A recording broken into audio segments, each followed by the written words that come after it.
ನಮಸ್ಕಾರ ಸ್ನೇಹಿತರೆ, first time ನೋಡ್ತಾ ಇರೋರು ಮರಿದೇನೆ ದಯಮಾಡಿ ಕೂಡಲೇ ಸಬ್ಸ್ಕ್ರೈಬ್ ಮಾಡಿ. ಹಾಗೆಯೇ ನಿಮ್ಮೆಲ್ಲ ಸ್ನೇಹಿತರಿಗೂ ಶೇರ್ ಮಾಡಿ. ನಮ್ಮ ಡಿಸ್ಕ್ರಿಪ್ಷನ್ ಬಾಕ್ಸನ್ನು ಒಂದ್ಸಲ ಕ್ಲಿಕ್ ಮಾಡಿ ವಿಡಿಯೋ ನೋಡಲಿಕ್ಕಿಂತ ಮುಂಚೆ. ಅಲ್ಲಿ ನಿಮಗೆ ಎಜುಕೇಷನ್ಗೆ ಸಂಬಂಧಪಟ್ಟಂಥ ಒಂದು ವಾಟ್ಸಾಪ್ ಲಿಂಕ್ ಇದೆ ಮತ್ತು ಟೆಲಿಗ್ರಾಮ್ ಲಿಂಕ್ ಇದೆ. ದಯಮಾಡಿ ಕ್ಲಿಕ್ ಆಗಿ ಜಾಯ್ನ್ ಆಗಿ. ಹಾಗೆಯೇ ಅಪ್ಕಮಿಂಗ್ TET ಮತ್ತು GPT ಎಕ್ಸಾಮ್ಸ್ಗೆ ಸಂಬಂಧಪಟ್ಟ ಹಾಗೆ ಒಂದಷ್ಟು ರೆಫರೆನ್ಸ್ ಬುಕ್ಸನ್ನು ನಮ್ಮ ಯೂಟ್ಯೂಬ್ ಪ್ರಾಡಕ್ಟ್ಸಲ್ಲಿ ನಿಮಗೆ ಕೊಟ್ಟಿರ್ತೀವಿ. ಅದನ್ನು ಕ್ಲಿಕ್ ಮಾಡಿ ಬೈ ಮಾಡ್ಬೋದು. ಅದಿಲ್ಲ ಅಂತಂದರೆ ನಮ್ಮ ಪ್ರತಿಯೊಂದು ವಿಡಿಯೋಗಳ ಸ್ಕ್ರೀನ್ ಮೇಲೆ ಡಿಸ್ಪ್ಲೇ ಆಗ್ತಾ ಇರ್ತಿದೆ ವಿವಲ್ಲಿ ಪ್ರಾಡಕ್ಟ್ಸಲ್ಲಿ, ನೀವು ಅದನ್ನು ಕ್ಲಿಕ್ ಮಾಡಿ ಬೈ ಮಾಡ್ಬೋದು. ವಿಚಾರಕ್ಕೆ ಬರೋಣ. ಈಗ ಒಂದು ಬಿಗ್ ಬ್ರೇಕಿಂಗ್ ಅಪ್ಡೇಟ್ ಅಂತ ಹೇಳಿದ್ರೆ ತಪ್ಪಾಗಲಾರ್ದು. ಇದನ್ನ ನೋಡಿ, ಕರ್ನಾಟಕ ರಾಜ್ಯ ಪತ್ರ, ಇಟ್ ಈಸ್ ಅಫಿಸಿಯಲ್ ಗೆಜೆಟ್. ಇದು ನೋಡಿ, ಇಲ್ಲೇ ಮೆನ್ಷನ್ ಮಾಡ್ಬಿಡ್ತಾರೆ, ಅಧಿಕೃತವಾಗಿ ಪ್ರಕಟಿಸಲಾದುದು ವಿಶೇಷ ರಾಜ್ಯ ಪತ್ರಿಕೆ. ಯಾವುದಕ್ಕೆ ಸಂಬಂಧಪಟ್ಟಿದ್ದು? ಶಿಕ್ಷಕರ ನೇಮಕಾತಿಗೆ ಸಂಬಂಧಪಟ್ಟಂತ ಒಂದು ಕರ್ನಾಟಕ ರಾಜ್ಯ ಪತ್ರ. ಇದು ಅಂದ್ರೆ ಶಿಕ್ಷಕರ ನೇಮಕಾತಿಯ ಅಧಿಸೂಚನೆ ಅಲ್ಲ, ಶಿಕ್ಷಕರ ನೇಮಕಾತಿಗೆ ಸಂಬಂಧಪಟ್ಟ ಹಾಗೆ ಅಂಕಗಳನ್ನ ಹೇಗೆ ಇಲ್ಲಿ ಕನ್ಸಿಡರ್ ಮಾಡ್ತಾರೆ. ನೀವು ಟೀಚರ್ ರಿಕ್ರೂಟ್ಮೆಂಟ್ ಎಕ್ಸಾಮ್ ಅನ್ನ ಬರೆದು ನೀವು ಐ ಥಿಂಕ್ ಅಲ್ಲಿ ಸೆಲೆಕ್ಟ್ ಆಗಬೇಕು ಅಂದ್ರೆ ಅಂಕಗಳ ಮಾನದಂಡವ ಹೇಗೆ ಅಂತ, ಅದಕ್ಕೆ ಆದಂತ ಒಂದಷ್ಟು ನೇಮಕ ಮತ್ತು ತಿದ್ದುಪಡಿ ನಿಯಮಗಳು ಅಂತ ಇರುತ್ತೆ. ಈಗ ಬ್ಯಾಕಪ್ ಸ್ಕೋರ್ ಅನ್ನ ರಿಮೂವ್ ಮಾಡಿರುವಂತದ್ದು. ಸೊ ಮುಂಚೆ ಇದ್ದಿದ್ದು ಇವಾಗ ಎಷ್ಟಾಗಿದೆ ಅದನ್ನ ಒಂದಷ್ಟು ಬದಲಾವಣೆ ಮಾಡಿ ಈಗ ಅಧಿಕೃತವಾಗಿ CNR ರೂಲ್ ಕಾಪಿಯನ್ನು ಇಲ್ಲಿ ಬಿಡುಗಡೆ ಮಾಡಲಾಗಿದೆ.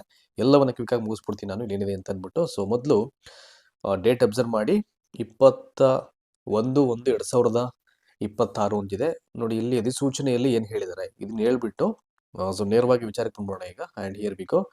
ಕರ್ನಾಟಕ ಶಿಕ್ಷಣ ಇಲಾಖೆ ಸೇವೆಗಳು, ಸಾರ್ವಜನಿಕ ಶಿಕ್ಷಣ ಇಲಾಖೆ ನೇಮಕಾತಿ ನಿಯಮಗಳು 1961 ಈ ಮುಂದಿನಂತೆ ತಿದ್ದುಪಡಿ ಮಾಡಲಿಕ್ಕೆ ಕರ್ನಾಟಕ ನಾಗರಿಕ ಸೇವೆಗಳು ಅಧಿನಿಯಮ 1978, 1990 ಕರ್ನಾಟಕ ಅಧಿನಿಯಮ 14 ಕಾಲಂ 3 ಉಪಕಾಲಂ 1ರೊಂದಿಗೆ ಓದಿಕೊಂಡ ಕಾಲಂ 8ರಂತೆ ಪ್ರದತ್ತವಾದ ಅಧಿಕಾರದ ಅನ್ವಯ ಕರ್ನಾಟಕ ಸರ್ಕಾರವು ಉದ್ದೇಶಿಸಿದ್ದು, ಅದರಿಂದ ಬಾಧಿತರಾಗಲು ಸಂಭವವಿರುವ ಎಲ್ಲಾ ವ್ಯಕ್ತಿಗಳ ಮಾಹಿತಿಗಾಗಿ ಸದರಿ ಅಧಿನಿಯಮದ ಕಾಲಂ 3ರ ಉಪಕಾಲಂ 2ರ ಖಂಡ ಎ ರಲ್ಲಿ ಅಗತ್ಯಪಡಿಸಿರುವಂತೆ ಈ ಮೂಲಕ ಪ್ರಕಟಿಸಲಾಗಿದೆ. ಹಾಗೂ ಸದರಿ ಕರಡು ತಿದ್ದುಪಡಿ ನಿಯಮಗಳನ್ನ ಅವುಗಳು ಕರ್ನಾಟಕ ರಾಜ್ಯಪತ್ರದಲ್ಲಿ ಪ್ರಕಟಗೊಂಡ ದಿನಾಂಕದಿಂದ 15 ದಿನಗಳ ನಂತರ ಪರಿಗಣನೆಗೆ ತೆಗೆದುಕೊಳ್ಳಲಾಗುವುದೆಂದು ಈ ಮೂಲಕ ತಿಳಿಸಲಾಗಿದೆ. ಆಫ್ಟರ್ 15 ಡೇಸ್ ಆದ್ಮೇಲೆ ಯಾಕೆ ಕನ್ಸಿಡರ್ ಮಾಡ್ತಾರೆ ಅಂತಂದ್ರೆ, ಸೊ ಇಲ್ಲಿ ಏನು ತಿದ್ದುಪಡಿ ನಿಯಮಗಳನ್ನ ಬದಲಾವಣೆ ಮಾಡಿದ್ರೆ ಅದಕ್ಕೆ ಅದೆಷ್ಟು ಮಟ್ಟಿಗೆ ಸರಿ ಇದೆಯೋ ಅಂತ ಅವರು ಐ ಥಿಂಕ್ ತಿಳ್ಕೊಳ್ಳಿಕ್ಕೆ ಅಥವಾ ಸಾರ್ವಜನಿಕರಿಂದ ಅವರು ಒಂದಷ್ಟು ಆಕ್ಷೇಪಣೆಯನ್ನ ಪಡ್ಕೊಳ್ಳಿಕ್ಕೆ 15 ಡೇಸ್ ಟೈಮ್ ಕೊಡಿದ್ರೆ, ಅಥವಾ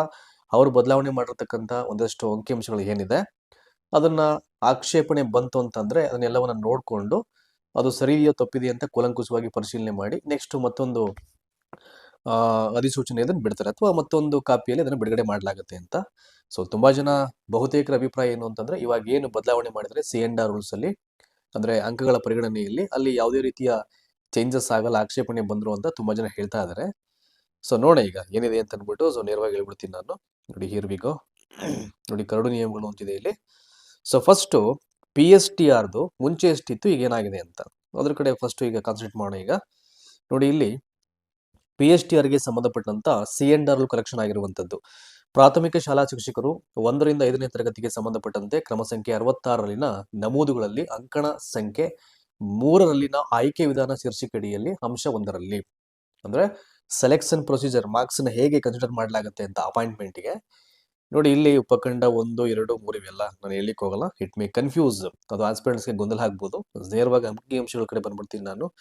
ನೋಡಿ, ಈ PSTR ಪರೀಕ್ಷೆಯ ಈ ಆಯ್ಕೆ ವಿಧಾನಗಳಲ್ಲಿ ಮುಂಚೆ ಹೇಗಿತ್ತು ಅಂತ CNR ರೂಲು ನೋಡಿ, ಅಲ್ಲಿ 35% ಇತ್ತು ಮುಂಚೆ CET ಅಂಕಗಳನ್ನು ಕನ್ಸಿಡರ್ ಮಾಡ್ತಿದ್ವಿ, ಈಗ ಅದು 70% ಆಗಿದೆ. ಇದು CETಗೆ ಸಂಬಂಧಪಟ್ಟಿದ್ದು. ಸೊ ಮುಂಚೆ 35% ಇತ್ತು, ಇವಾಗ 70 ಆಗಿದೆ PSTR ಈ ಆಯ್ಕೆ ವಿಧಾನ. ನೆಕ್ಸ್ಟ್ TET ನೋಡಿ, ಮುಂಚೆ ಇದ್ದಿದ್ದು 15%, ಇವಾಗ 20% ಆಗಿದೆ ಅದು. ಸೊ ಇನ್ನು ನೆಕ್ಸ್ಟ್ ಅದನ್ನ ಬಿಟ್ರೆ PUC 25% ಇದ್ದಿದ್ದನ್ನ ಇಲ್ಲಿ 8% ಮಾಡಿದ್ದಾರೆ ಈಗ. ಸೊ ನೆಕ್ಸ್ಟ್ ಅದನ್ನ ಬಿಟ್ಟರೆ ನಿಮಗೆ D.Ed, ಯಾಕಂದ್ರೆ PSTR ರಿಕ್ರೂಟ್ಮೆಂಟ್ ಬಂದು that is PUC plus D.Ed base ಮೇಲೆ ಅದನ್ನ ನೇಮಕಾತಿಯನ್ನು ಮಾಡುವಂಥದ್ದು. ನೋಡಿ, 0.25% ಅಂದ್ರೆ 25% ಬಂದು ಇದು ನಿಮಗೆ ದಟ್ ಈಸ್ PUC. ಇದು ಮುಂಚೆ ಇದ್ದಿದ್ದು 25%, ಈಗ 8% ಮಾತ್ರ ತಗೊಳ್ತಾ ಇದ್ದಾರೆ. ಹಾಗೇನೆ ಇನ್ನೊಂದು ಬಂದ್ಬಿಟ್ಟು D.Ed 25% ಇರೋದನ್ನ ಈಗ 2% ಮಾತ್ರ ತಗೊಳ್ತಾ ಇದ್ದಾರೆ. ಅಲ್ಲಿ ಏನ್ ಅರ್ಥ ಮಾಡ್ಕೊಂಡ್ರೆ ನೀವು, PUC ಪ್ಲಸ್ D.Ed ಇವೆರಡು ಕೋರ್ಸ್ಗಳಿಂದ ಬ್ಯಾಕಪ್ ಸ್ಕೋರ್ನ ಈಗ ಪರಿಗಣನೆಗೆ ತೆಗೆದುಕೊಳ್ಳತಕ್ಕಂಥ ಪರ್ಸೆಂಟೇಜು ಕೇವಲ 10%. That is very important point. ಇದು 10% ಮಾತ್ರ ಇಲ್ಲಿ ತಗೋತಾ ಇರುವಂಥದ್ದು. ಸೊ ಎಗೇನ್ ಈಗ ಏನು ಹೇಳಿದೀನಿ ಅದನ್ನ ಇಲ್ಲಿ ಬಿ ಕಂಡ ಬೀರಲಿನ ಅಂತ ಕೊಟ್ಬಿಟ್ಟು ಇಲ್ಲಿ ಹೇಳಿದ್ರೆ ನೋಡಿ, ಅದನ್ನೇ ಈಗ ಕ್ಲಿಯರ್ ಕಟ್ ಆಗಿ ಎಗೇನ್ ನೋಡಿ, ಇದು CET ಮುಂಚೆ ಬಂದು 35% ಇದು, ಅದು 70% ಆಗಿದೆ. ಅಗೇನ್ TET ಬಂದು 15% ಇರೋದು 20% ಆಗಿರುವಂಥದ್ದು. ಆ್ಯಂಡ್ PUC ಪ್ಲಸ್ DED ಇವೇಡ್ರಿಂದ 50% ಮುಂಚೆ ಇತ್ತು, ಅದನ್ನ ಈಗ ಕೇವಲ 10% ಮಾತ್ರ ಅಂಕಗಳನ್ನು ಇಲ್ಲಿ ಪರಿಗಣನೆಗೆ ತಗೊಳ್ತಾ ಇದ್ದಾರೆ. ತುಂಬಾ ಜನರ ಬಹುವರ್ಷಗಳ ಒಂದು ಐ ಥಿಂಕ್ ಈ ಬದಲಾವಣೆಗೋಸ್ಕರ ಕಾಯ್ತಾ ಇದ್ರು ಅಂತ ಅನ್ಸುತ್ತೆ. ಮೊದಲು ಬ್ಯಾಕಪ್ ಸ್ಕೋರ್ನ ರಿಮೂವ್ ಮಾಡಬೇಕು, ಅದರಿಂದಾನೇ ಈ ಐ ಥಿಂಕ್ ತುಂಬಾ ಜನ ಏನು ಅಂತಂದ್ರೆ ಕಷ್ಟಪಟ್ಟು ಓದಿರ್ತಕ್ಕಂಥವ್ರಿಗೂ ಹಣದ ಹೊಳೆಯನ್ನ ಹರಿಸ್ಬಿಟ್ಟು ಅಥವಾ ಹಣ ಕೊಟ್ಬಿಟ್ಟು ಈ ಮಾರ್ಕ್ಸ್ ಕಾರ್ಡ್ ಪಡೆಯೋದು, ಮನಸ್ಪಂದಂಗೆ ಪರ್ಸೆಂಟೇಜ್ ಕೊಡೋದು, ಇವೆಲ್ಲ ನಡೀತಾ ಇತ್ತು ಕೆಲವೊಂದು ಯೂನಿವರ್ಸಿಟೀಸ್ಗಳಲ್ಲಿ. ಈಗ ಫೈನಲಿ ಇದನ್ನ ಬದಲಾವಣೆ ಮಾಡಿದ್ದಾರೆ. ಸೊ ತುಂಬಾ ಜನರು ಏನಂತ ಇದಾರೆ ಅಂದ್ರೆ ಇವೆಲ್ಲವೂ ಕೂಡ ಮುಂಚೆನೆ ಆಗ್ಬಿಟ್ಟಿದ್ರೆ ಎಷ್ಟು ಚೆನ್ನಾಗಿರ್ತಾ ಇತ್ತು ಅಂತ ತುಂಬಾ ಜನರ ಅಭಿಪ್ರಾಯ. ಈಗ ಹಳೆದೆಲ್ಲ ಆಗೋಗ್ಬಿಟ್ಟಿದೆ, ಅದೇನು ಮಾಡ್ಲಿಕ್ಕಾಗಲ್ಲ. ಈಗ ಏನ್ ಚೇಂಜ್ ಆಗಿದೆ ಈ ಬೇಸ್ ಮೇಲೆ ರಿಕ್ರೂಟ್ಮೆಂಟ್ ಪ್ರೊಸೀಜರ್ ಅನ್ನ ಅವ್ರು ಸ್ಟಾರ್ಟ್ ಮಾಡ್ಬೇಕಾಗತ್ತೆ. ಸೊ ಇದು PSTR ಗೆ ಸಂಬಂಧಪಟ್ಟಿದ್ದಾಯ್ತು. ಈಗ ನೋಡಿ ಕ್ವಿಕ್ಕಾಗಿ ಹೇಳ್ಬಿಡ್ತೀನಿ ನಾನು. ಸೊ ಮುಂಚೆ CET 35% ಇತ್ತು, ಇವಾಗ 70% ಆಗಿದೆ. ನೆಕ್ಸ್ಟ್ ಮುಂಚೆ TET 15% ಇತ್ತು, ಅದು 20% ಆಗಿದೆ. ಸೊ ಮುಂಚೆ PUC ಪ್ಲಸ್ DED 50% ಇತ್ತು ಬ್ಯಾಕಪ್ ಸ್ಕೋರ್, ಅದನ್ನ ಈಗ ಕೇವಲ 10% ಮಾತ್ರ ತಗೊಳ್ತಾ ಇದ್ದಾರೆ. ಸೊ ಇದು ನಿಮಗೆ PSTR ನ ಆಯ್ಕೆ ಮಾಡ್ತಕ್ಕಂಥ ವಿಧಾನ, ಅಂಕಗಳನ್ನ ಹೇಗೆ ತಗೊಳ್ತಾರೆ ಅಂತ, ದಟ್ ಈಸ್ C&R ರೂಲ್ ಅಂತಾರೆ ಇದನ್ನ. ಸೊ ನೆಕ್ಸ್ಟ್ PSTR ಆಯ್ತು, ಇವಾಗ GPSTR ಕಡೆ ಬರೋಣ ಈಗ. So here we go. ನೋಡಿ ಇಲ್ಲಿದೆ ಈಗ ಪದವೀಧರ ಪ್ರಾಥಮಿಕ ಶಿಕ್ಷಕರು 6ರಿಂದ 8ನೇ ತರಗತಿಗೆ ಸಂಬಂಧಪಟ್ಟ ಹಾಗೆ ಕ್ರಮ ಸಂಖ್ಯೆ 66A ರನ್ನಿನ ನಮೂದುಗಳಲ್ಲಿ ಅಂಕಣ ಸಂಖ್ಯೆ 3ರಲ್ಲಿ 3 ಆಯ್ಕೆ ವಿಧಾನ ಶೀರ್ಷಿಕೆ ಅಡಿಯಲ್ಲಿನ ಅಂಶ 1ರಲ್ಲಿ ಅಂತ ಇದೆ. ಸೊ ಮ್ಯಾಕ್ಸಿಮಮ್ ಚೇಂಜಸ್ ಆಗಿಲ್ಲ, ನಿಮ್ಗೆ ಗೊತ್ತಾಗುತ್ತೆ ಇಲ್ಲಿ. ಸೊ PSTR ನಲ್ಲಿ ಹೇಗಿತ್ತು ಅಸ್ ಇಟ್ ಈಸ್ ಅಲ್ಲಲ್ಲಿ ಸಮ್ವೇರ್, ಅಂದ್ರೆ ತೀರಾ ದೊಡ್ಡ ಪ್ರಮಾಣದಲ್ಲಿ ಚೇಂಜಸ್ ಆಗಿಲ್ಲ. ನೋಡಿ ಇಲ್ಲಿ ಹೇಳ್ತೀನಿ ಈಗ ನಾನು.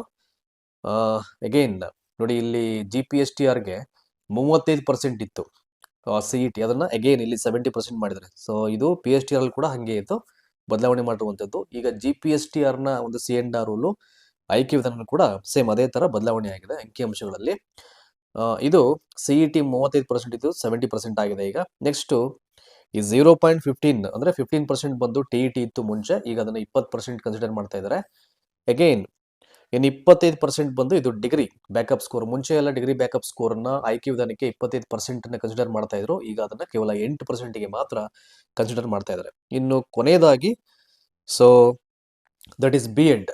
ಸೊ B.Ed ನ 25% ತಗೊಳ್ತಾ ಇದ್ರು, ಈಗ B.Ed ನ ಒಂದು ಬ್ಯಾಕಪ್ ಸ್ಕೋರ್ನ ಕೇವಲ 2% ಮಾತ್ರ ತಗೊಳ್ತಾ ಇದ್ದಾರೆ. ಸೊ CET 7%ಗೆ ಬದಲಾಗಿದೆ, ಸೊ TET 20%ಗೆ ಬದಲಾಗಿದೆ, ಆ್ಯಂಡ್ ಸೊ ಹಾಗೇನೆ ಡಿಗ್ರಿ ಕೇವಲ 8%ಗೆ ಬದಲಾಗಿದೆ, ಆ್ಯಂಡ್ ಹಾಗೇನೆ B.Ed ಬಂದು ಕೇವಲ 2%ಗೆ ಮಾತ್ರ ಇಲ್ಲಿ ಬದಲಾವಣೆ ಆಗಿರುವುದು. ಸೊ 35 ಇರೋದು 70 ಆಗಿದೆ CET, 15 ಇರೋದು 20 ಆಗಿದೆ TET, ಸೊ 25 ಇರೋದು 8 ಆಗಿದೆ ದಟ್ ಈಸ್ ಯಾವುದು ಡಿಗ್ರಿ, ಹಾಗೇನೆ 25 ಇರೋದು 2% ಆಗಿರುವಂಥದ್ದು B.Ed.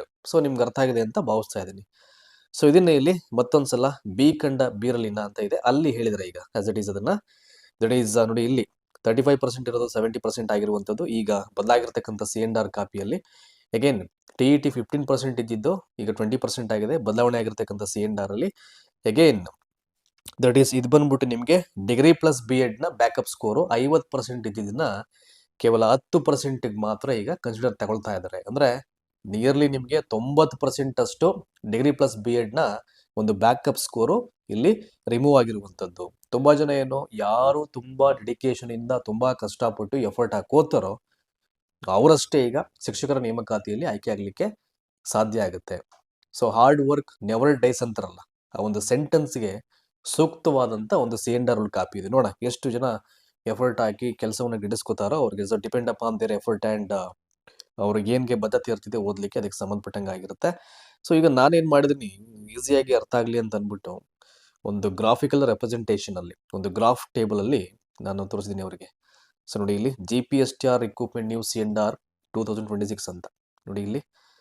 That is B.Ed 2%, degree 8%. ನೋಡಿ ಇಲ್ಲಿ ಕಾಣ್ತಾ ಇದೆ ನಿಮಗೆ, ಮಾರ್ಕ್ ಮಾಡಬೇಕಾರೆ B.Ed 2%, degree 8%, TET 20%, and again the last one is the highest table ಇದು, ದಟ್ ಈಸ್ 70%. ಅಂದರೆ CET-ಯಲ್ಲೇ ಅತಿ ಹೆಚ್ಚು ಸ್ಕೋರನ್ನು ಯಾರು ಮಾಡ್ತಾರೆ ಅವ್ರು 100% ಈ ಶಿಕ್ಷಕರ ನೇಮಕಾತಿಯಲ್ಲಿ ಖಂಡಿತವಾಗ್ಲೂ ಆಯ್ಕೆ ಆಗ್ತಾರೆ. ಸೊ ಇದು ಬದಲಾದಂಥ ಒಂದು C&R ರೂಲ್ ಏನು ಈ ಕರ್ನಾಟಕ ರಾಜ್ಯಪತ್ರದಲ್ಲಿ ಬಿಡುಗಡೆಯಾಗಿತ್ತು. ಅದಕ್ಕೆ ಸಂಬಂಧಪಟ್ಟ ಹಾಗೆ ನಮ್ಮ ವಾಹಿನಿ ಕಡೆಯಿಂದ ನಿಮಗೆ ಮಾಹಿತಿಯನ್ನು ಕೊಟ್ಟಿದ್ದೀನಿ ನಾನು. ಆ್ಯಂಡ್ ಈಗ ಅಬ್ಜೆಕ್ಷನ್ ಫೈಲ್ ಮಾಡಲಿಕ್ಕೆ ಈಗೇನು C&R ಬಿಟ್ಟಿದ್ದಾರೆ ಶಿಕ್ಷಕರ ನೇಮಕಾತಿಗೆ ಸಂಬಂಧಪಟ್ಟ ಹಾಗೆ, ಅಂದರೆ ಆಯ್ಕೆ ವಿಧಾನಕ್ಕೆ ಸಂಬಂಧಪಟ್ಟ ಹಾಗೆ ಇಮಿಡಿಯೇಟ್ ಇದು ಅಕ್ಸೆಪ್ಟ್ ಆಗಿಲ್ಲ. ಇದು 15 ಡೇಸ್ ಟೈಮ್ ಕೊಟ್ಟಿದ್ದಾರೆ. ಇಲ್ಲಿ ನಾವು ಮಾಡಿರ್ತಕ್ಕಂಥ C&R ರೂಲ್ನ ಆಯ್ಕೆ ವಿಧಾನದ ಶಿಕ್ಷಕರ ನೇಮಕಾತಿಯ ಆಯ್ಕೆ ವಿಧಾನದ ಬದಲಾವಣೆ ಏನು ಮಾಡಿದೀವಿ, ಸೊ ಅದಕ್ಕೆ ಸಂಬಂಧಪಟ್ಟ ಹಾಗೆ ಆಕ್ಷೇಪಣೆಯನ್ನ ಐ ಥಿಂಕ್ ಅವರು ಸಾರ್ವಜನಿಕರಿಂದ ಸ್ವೀಕಾರ ಮಾಡ್ಕೊಳ್ಳಿಕ್ಕೆ ಅವಕಾಶವನ್ನು ಮಾಡಿದ್ದಾರೆ. ಅಥವಾ ನಮ್ಮ ಕಡೆಯಿಂದ ತಪ್ಪಾಗಿದೆಯೋ ಅಥವಾ ನಿಮಗೆ ಫೇವರ್ ಆಗಿ ಬರುತ್ತೋ ಅಬ್ಜೆಕ್ಷನ್ಸ್ ಎಲ್ಲ, ಇದಕ್ಕೆ ಒಪ್ಪಿಗೆ ಇದೆಯೋ ಪಬ್ಲಿಕ್ ಇಂದ ಅಥವಾ ಆಸ್ಪಿರೆಂಟ್ಸ್ ಇವೆಲ್ಲವನ್ನ ತಿಳ್ಕೊಳ್ಳಿಕ್ಕೆ ಒಂದು 15 ಡೇಸ್ ಅಬ್ಜೆಕ್ಷನ್ ಇಲ್ಲಿ ಫೈಲ್ ಮಾಡಿದ್ದಾರೆ. ಅದನ್ನ ಹೇಳ್ಬಿಡ್ತೀನಿ ನಿಮಗೆ ಇಲ್ಲಿ. ಇರಬೇಕು ಸದರಿ ಕರಡು ತಿದ್ದುಪಡಿ ನಿಯಮಗಳ ಕುರಿತಂತೆ ಯಾವುದೇ ವ್ಯಕ್ತಿಯಿಂದ ನಿಗದಿತ ಅವಧಿಯ ಒಳಗೆ ಸ್ವೀಕೃತವಾದಂಥ ಯಾವುದೇ ಆಕ್ಷೇಪಣೆ ಅಥವಾ ಸಲಹೆಗಳನ್ನು ರಾಜ್ಯ ಸರ್ಕಾರವು ಪರಿಗಣಿಸುವುದು. ಆಕ್ಷೇಪಣೆ ಮತ್ತು ಸಲಹೆಗಳನ್ನು ಸರ್ಕಾರದ ಅಪಾರ ಮುಖ್ಯ ಕಾರ್ಯದರ್ಶಿ, ಶಾಲಾ ಶಿಕ್ಷಣ ಮತ್ತು ಸಾಕ್ಷರತಾ ಇಲಾಖೆ, 6ನೇ ಮಹಡಿ, ಬಹುಮಹಡಿಗಳ ಕಟ್ಟಡ, ಡಾಕ್ಟರ್ BR ಅಂಬೇಡ್ಕರ್ ವೀದಿ, ಬೆಂಗಳೂರು 560001 ಇವರ ವಿಳಾಸಕ್ಕೆ ಕಳುಹಿಸತಕ್ಕದ್ದು ಅಂತ ಹೇಳಿದ್ದಾರೆ. ಸೊ ಬಹುತೇಕರ ಅಭಿಪ್ರಾಯದ ಪ್ರಕಾರವಾಗಿ 99% ಏನ್ ಬಂತು 100% ಇಲ್ಲೇನು ಬದಲಾವಣೆ ಆಗಿಲ್ಲ. ಇದಕ್ಕೋಸ್ಕರನೇ ಹಲವು ವರ್ಷಗಳ ಕಾಲ ತುಂಬಾ ಜನ ಇದನ್ನ ಯೋಚನೆ ಮಾಡಿದ್ರು, ಹಿಂಗಾದ್ರೂ ಮಾಡಿ ಬ್ಯಾಕಪ್ ಸ್ಕೋರ್ ತೆಗೆದುಬಿಡ್ಬೇಕು ಅಂತ. ಸೊ ಫೈನಲಿ ಈಗ ಅದು 2026ರಲ್ಲಿ ಸೊ ಈ ರೀತಿಯಾದಂಥ ಬದಲಾವಣೆಯಾದಂಥ ಒಂದು ಶಿಕ್ಷಕರ ನೇಮಕಾತಿಯ ಆಯ್ಕೆ ವಿಧಾನ ಇಲ್ಲಿ ಬದಲಾಗಿರುವಂಥದ್ದು, ಅಂದರೆ ಅಂಕಗಳನ್ನ ಕನ್ಸಿಡರ್ ಮಾಡ್ತಕ್ಕಂಥ ಒಂದು ವೇಯನ್ನ ಪೂರ್ಣ ಪ್ರಮಾಣದಲ್ಲಿ ಈಗ ಬದಲಾವಣೆಯನ್ನ ಮಾಡಲಾಗಿದೆ. ಸೊ ಎಲ್ರಿಗೂ ಅರ್ಥ ಆಗಿದೆ ಅಂತ ಭಾವಿಸ್ತಾ ಇದ್ದೀನಿ. ಇನ್ ಕೇಸ್ ಇದರಿಂದ ಆಚೆಗೆ ಏನಾದರೂ ಡೌಟ್ಸ್ ಇದ್ರೆ ಕಮೆಂಟ್ ಬಾಕ್ಸಲ್ಲಿ ಕಮೆಂಟ್ ಮಾಡಿ, ಸೊ ಅಲ್ಲಿ ಆನ್ಸರ್ ಮಾಡೋ ಪ್ರಯತ್ನ ಮಾಡಿದ್ವಿ. ಸೊ ಮ್ಯಾಕ್ಸಿಮಮ್ ದಯಮಾಡಿ ಎಲ್ಲ ಟೀಚರ್ ಆಸ್ಪಿರೆಂಟ್ಸ್ಗೂ ತಲುಪೋ ಹಾಗೆ ಇದನ್ನ ಶೇರ್ ಮಾಡಿ. Thank you so much.